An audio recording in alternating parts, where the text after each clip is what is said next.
Welcome back. Here's where you left off. Spoilers ahead for chapters 27 through 33 of Expeditionary Force Book 19, Ground State by Craig Alanson. So Leonard, these chapters surprised me. And I mean surprised me, because for a majority of it, Skippy wasn't even around. And we had these events that happened, these chapters, where it was just one on top of another, on top of another. And we get Valkyrie beaten up. We get Skippy gone. We get Margaret and the kids. And I mean, there was just so much going on in these chapters. Did you feel the same way about that? Yeah, you're right. Yeah, Skippy and Joe wasn't really there. It's more on the secondary characters, right? And the secondary characters actually affects the main character and how the decision making of the main character is, right? Especially when the outsider took over, attacked Jaguar, and took over Happy's, tried to kill Happy, and at the same time took over some of the mech suits and trying to kill Margaret and the kids. Right, so that storyline actually triggers a almost like a revenge storyline for Joe and Skippy, right? So it gives a little bit more like it gave Joe the push to do sketchy things, right? Because if you didn't have that, you're not gonna have. Remember, in this part of the book now, you got Joe being told you can't do this anymore. You're being sent back to Jaguar, and he was down on his luck. He got beaten up. All his plans are not working. So now he's going back to Jaguar. Next thing you know, okay, what is he gonna do to keep going? Nothing, right? So now there's a plot twist of like his family's being attacked or trying to be killed. Now he has this, okay, I'm motivated to protect my family now, so what's the next step? So I think that kind of twist actually helped move the story to go forward a bit, right? And it's just nice to see Margaret start doing her thing. You got introduced a new captain, right? So in a new ship, so that's a little twist right there too, right? So it's nice. It's nice to see something different, just to break the monotony of Joe and Skippy constantly, right? Well, the thing that I think concerned me was the destruction of Valkyrie. That was the thing that made me go, huh? And what's the fate of Bilby? And then Happy. I guess you would say becoming happy because he had his substrate being destroyed, and he's like, I'm kind of annoyed by this, and he starts to fight back, so he gets more serious. And of course, Margaret smashes. It's funny because one of the previous books where she was rescuing Dave Dreyka, where Perkins is like, Margaret, smash. And so, she kind of did that again, because in this one, she jumps on it and just kind of pile drives it into it. And she did it while she was pregnant. So props to her, It's like, remember, she's controlling, really, she's controlling the Hulk Buster virtually. So she wasn't actually in the suit itself. So it was pretty nice to see that. I do want to talk about, you actually made a comment regarding Valkyrie. Valkyrie wasn't really destroyed. He got beaten up. They don't know what to do with it. Did I say fully destroyed? I meant like messed up. To the point where it's no longer usable. And the thing is that that's Bilby and his substrate. So what are they going to do about that? Because if their intention is not to rebuild it, which sort of isn't the intention, what more could they do to help Bilby out? And I had this nagging thought. And my nagging thought was, Joe wants to go find an eldership. Maybe he's going to put Bilby in the eldership because he's already put. You think? I guess it's going to be Nagatha. Well, yeah, I agree, and that was my first thought too. But then my second thought is that the controller AIs are there to tell the ships what to do, but they have their own internal AI. But if the elders just sort of stored their ships and didn't have AIs built into them, or it's a brand new ship without an AI. I don't know.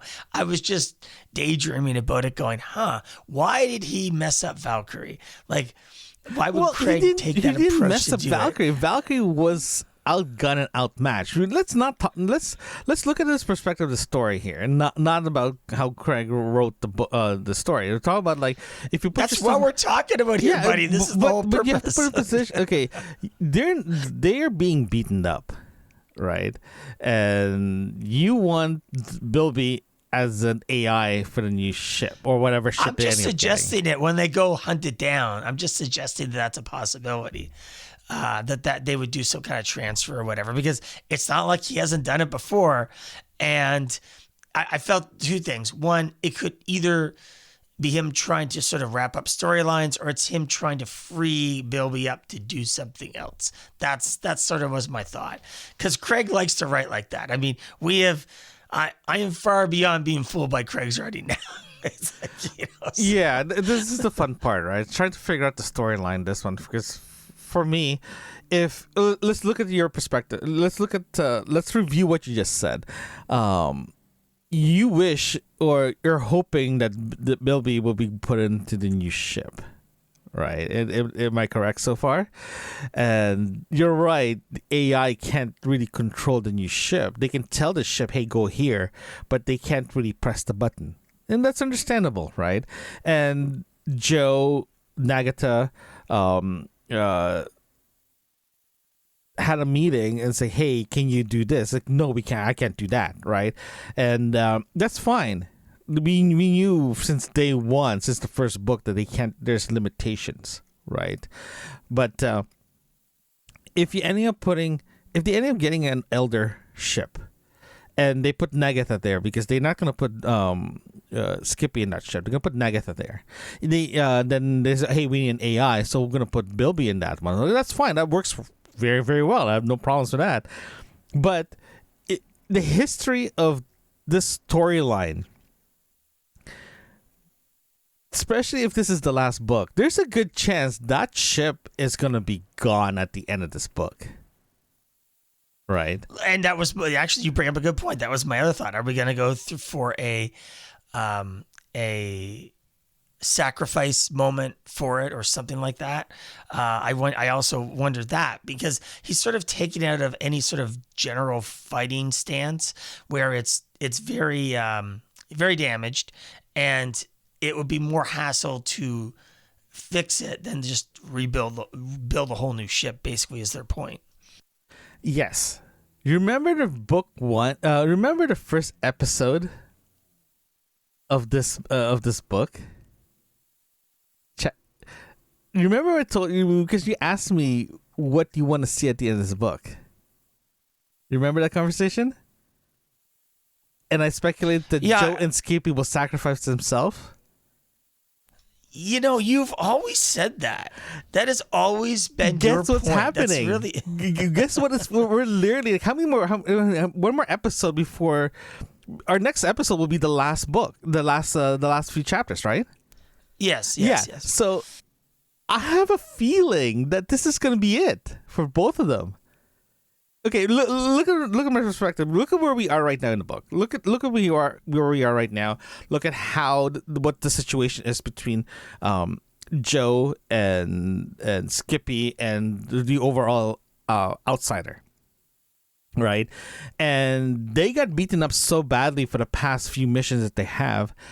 Joe's going back to Jaguar, and when he got there, he finally got an idea to go get an elder weapon, because he found a drawer. The drawer doesn't open very well. That's pretty cool. And they asked Nagata and Skippy, "Hey, do you have anything in the back of your brain that you can't access to?" And they're figuring that out right now, right? And if you collect all that information, they're going to get an elder weapon. And Margaret already said that Joe will do whatever it takes to save, to make sure his family is safe. You're really leaning, like you're super leaning hard on that line. I mean, you are just leaning. I mean, I'm not disagreeing with the fact that Joe would do that. I'm not, but I don't feel like we're gonna go that far. And Craig would certainly kill off a character if he felt like he needed to. I'm not even denying that. I just don't see it happening here. And given how much of the book is left, I'm not entirely sure. I mean, I know that Craig's going to write at least a Scranton book, but maybe we get to the end of this book and we're left with a cliffhanger, which honestly, I feel like it's more and more likely that that's the case, because I can't find any reference to him continuing on writing more books beyond this already. There was some loose talk online about it and so forth, but there's nothing confirmed, right? So who knows, right? And that's the fun thing about doing it the way we do here, because we won't know until we're done reading it. That's the fun part, right? But your point is valid. I just don't see it. And I mean, it's literally in the writing. It's literally right there. If Craig wants the lines. If Craig wants to be like, there's not going to be any more of this book, I don't want to do this anymore, he will definitely kill off Joe and Skippy. Of course. I agree with you. It's I don't think it's going to happen that, there. like, look at since book 1, right? Look at since book 1. Joe has been one of those guys that do whatever it takes to do the mission.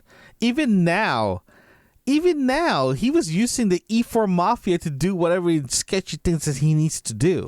That was actually really cool. I love the guy that they did to do that. He's like, I don't know what you're talking about, but if I knew, So he's like, then Joe's like, do you need help? He's like, if I need help, I'm the wrong person to talk to. Exactly. And Joe is going back. If you look at the whole storyline here, he's going back into his old ways of doing sketchy things, right? And where we are right now, he's going back. He's sort of going back his old ways. He lost confidence, but he found it back again. He found his mojo again. He's thinking of new things. Remember, in Columbus Day, he stole a ship, right? And no one thought that it's gonna ever happen. And he's doing something similar to it, right? And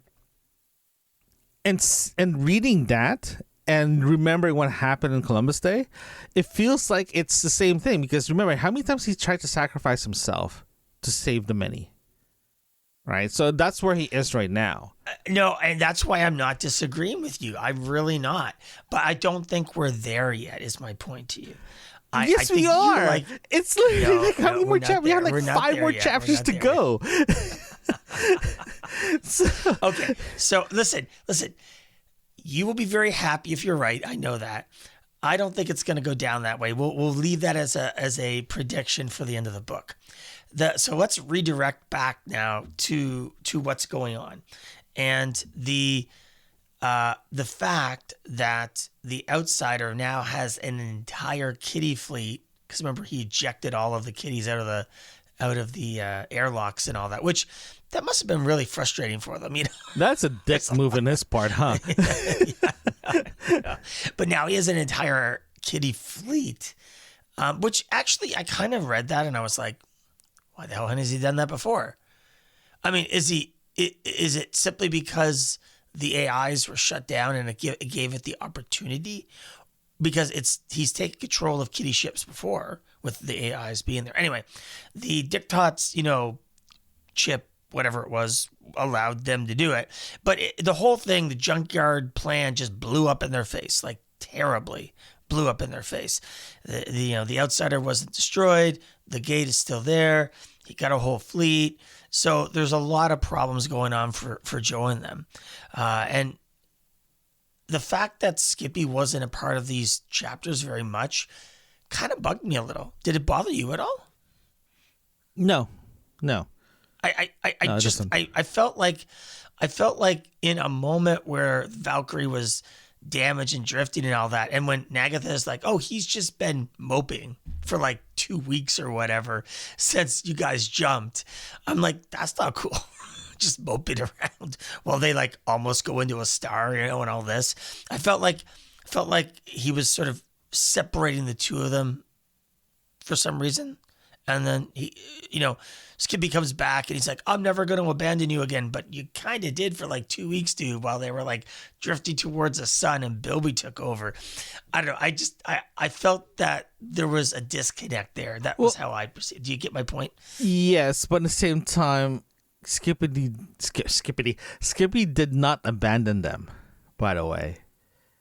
That jump that he did, the emergency jump, was so hard for him. Remember, he even said that his normal parameters, he doesn't jump ship because it's too much for him, too much work. And Bilby literally told Joe that, hey, Skippy is there. He's just trying to fix his matrix because doing jumps like that is not his normal routine. This is not his normal parameters that he cannot do. This is a brand new thing for him, right? So when he jumped that ship, he needs to rebuild his matrix, right? So he didn't abandon himself. He's just trying. He's too busy refixing himself, right? And Bilby literally said that to him, and even Bilby said to Joe, it's like, hey, I suggest you say thank you to him, or just make sure, hey, he did a good job, because remember, Joe always forgets. Even the humans always forget that Skippy is doing these awesome things because he can. Before he can do it, he had to learn how to do it, and because he's a machine, an AI, he has to learn all that by himself because no one taught him how to do it, right? Because when he does, it looks like it's very, very normal for him, right, in their eyes. But under Skippy, this is new for him. And Bilby literally said to Joe, it's like, Joe, dude, he doesn't normally do this. This is a big thing for him, right? This is a skill set that he doesn't normally do. We don't seem to be on the same page this episode. We are not on the same page this episode with this. I think it was more for me about the length of time. Like it was a few weeks before the other ship jumped in and found them. So like, okay, he has to repair himself. I get that. But when Nagatha was like, oh, he's just moping. He just doesn't want to talk to anyone. That's when I was like, okay, that's not very cool. Dude, you'd be moping too if you're like, did something that's like out of the ordinary. You almost killed the people that you care for. Of course you're going to be moping around. No, she said that he was embarrassed. He's moping. Doesn't matter if he's embarrassing. He is. Oh, so it doesn't matter. Moping is moping. Is that it? Moping is moping. You mope. I mope. Everyone mopes. Okay. All right. We're going down a freaking rabbit hole here. We've been going down a rabbit hole since day one of this podcast. So let's refocus here for a second. Let's go back to Scrandum and Kinsta and their time together. And it's interesting that they're sprinkled throughout the book here, but Scrandum pays back Kinsta, which I'm happy for Kinsta, man. Getting paid back, that's really good. It's more of that mentorship thing and so forth, and we get to learn a little bit more about Scrandum. In fact, I actually really felt like this was the soft build up to his own book, because he talks about when he was younger investing in this criminals, this brand new criminal syndicate. Yeah, exactly. So I just felt like this is like, oh, this is the introduction to his own book, which is kind of clever to do it that way. But I mean, I really enjoy their dynamic, and when Craig writes the standalone book for him, losing that dynamic because Kinston won't be in it will be sad to me, because I'm not sure how that will go down. Do you know what I mean? And I don't know. I wonder how he's going to write it, because their dynamic is probably the thing I enjoy most about it. Scrandum sort of fosters Kinsta, but also, as he said, it's his moral compass at times. And I wonder if he will have that in a standalone book. Does that make sense? Yeah, I do. And for me, where we are right now, I don't want to speculate what's going to happen in the next book, because that's still a question anyway. For me, like, if you're looking right now, where we are right now in the book, and the relationship between Kinsta and Scrandum, like I said before, it's like a father-son, mentor-mentee relationship, right? And when Scrandum paid Kingsta all the debts that he has to him and pay the rest of his debt, it shows that, hey, doesn't matter how much sketchy things that I do, I always pay my debt. Right? And it's a good point. Yeah, I like that. It's a good point. And when they had a quote unquote heart-to-heart talk, it gives more perspective, like, hey, I am thinking of you to take over my position, right? If you look at it in perspective, like, hey, let's go dissect this even more, right? Without knowing what's going to happen next, there's a good chance that Scarandum will do something sketchy enough that potentially can do something for him that Kingsta has to replace him, right? I'm hoping that's not going to happen, but I don't think so, buddy. I'm not it's like with you saying, on that one, hey, no. before something happens to me, let me pay off my debts first before something happens to me. Oh, I see your point. You know what I mean? So, okay, I'm with you now. Okay, yeah, you got me, you turned me around. There's All a good chance that this could be a twist to this Scarandum. I'm just paying off my debts, but I'm going to incur bigger death at the end, right? So we don't know. We don't know where it's going to happen. But if you look at the perspective of like a typical storyline, right? I'm going to pay off my debts because I don't know what's going to happen to me in the next couple of weeks. Yeah, right? No, that's a good point. That's a really good point. So yeah, I'm with you on that, buddy. I'm with you. So since we're going in that direction, what do you think is going to happen for between now and the end of the book? What do you think is going to go on here? Okay, we'll start with Scarandum and Kingsta. Like I said before, it's Scarandum's paying off his debt. He already told Kingsta that it's something I want in a very weird way, that Kingsta is going to be taking over Scarandum's job. Right, and for the past two episodes, for the past 10 chapters, there's always this father-son, mentor-mentee again conversation that they're having, right? And it's not your typical conversation that they normally have, right? So something's up with that, and back to Joe and Skippy and this whole outsider thing. I'm still gonna stick with my prediction of like Joe and Skippy will be riding down the sunset, and you don't know what's going to happen in the end, right? And they are going to defeat them, but at the same time, both of them will sacrifice themselves to save the universe. So, How about you?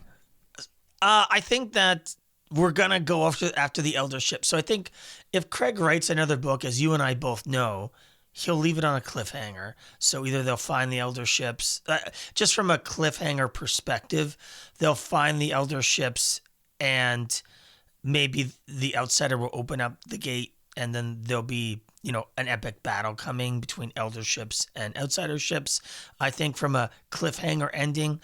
But then if we switch it back to your thought about sacrifice and so forth, I think you do have a point that it could be Skippy, Scarandum, Joe, from to wrap up the book series to end that, which would make me sad.